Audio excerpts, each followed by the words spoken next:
choose love because love makes you happy and complete.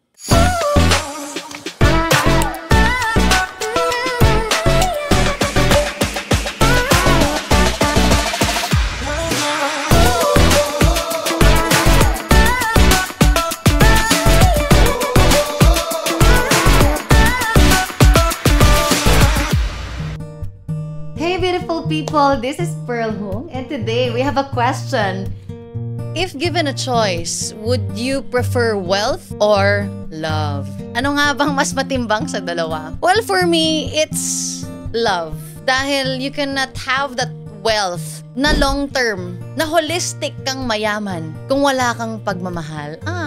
Kung wala kang love sa ginagawa mo, kung wala kang love sa sarili mo, kung wala kang love sa buhay mo. You know what? Love, when you have that, kaya mong maging mayaman. Dahil anong kabaliktaran ng love?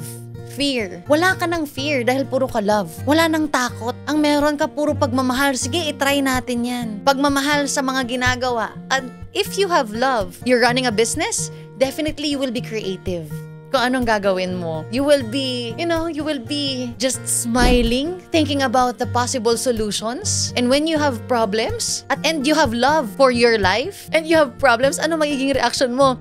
Yung problema nandyan dahil mahal ako ng buhay ko. O mahal ako ng higher creator ko. Binigyan niya ako ng problema dahil gusto niya mag-next level ako. If you have love, everything is right. But if you just have wealth, nako, kaya may mga taong sinasabi nila na, nakuha ko na yung success ko. What's next? What's next? And they are empty. And definitely, that wealth will not last that long. Kaya nga, I really salute those people who started from scratch, yung walang-wala, and they have built their own wealth. Hindi lang siya generational wealth. Alam mo yung generational wealth? Yumaman dahil ang sisipag ng mga magulang. I appreciate you guys. Congrats. Bilib ako sa inyong mga magulang. Pati sa inyo, you are blessed with that. But I am really so amazed with these people na ginawa nila yung wealth nila sa buhay na meron sila. Again, if you have love, definitely, sabi nga, love conquers all. You can conquer all. Lahat ng yan, ang solusyon ay pagmamahal. And if you have that in yourself, buong-buo yung pagkatao mo. Buong-buo kung ano ang buhay mo.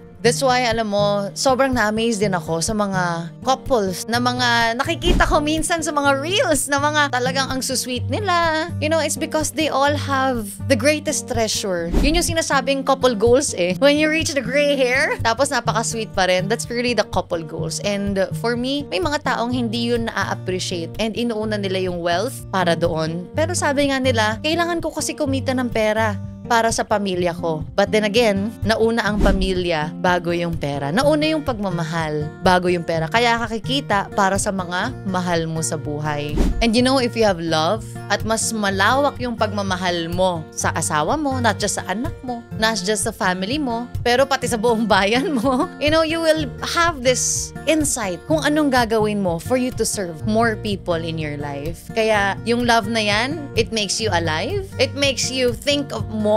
It makes you have creativity and it makes you wealthy at the same time na alam mong buong-buo ka. At kaya ka ngang maghahanap ng pagkakakitaan, maghahanap at magpupursige sa buhay mo dahil sa mga mahal mo sa buhay. That's why choose love because love makes you happy and complete. This is Pearl Hong sending you love and light.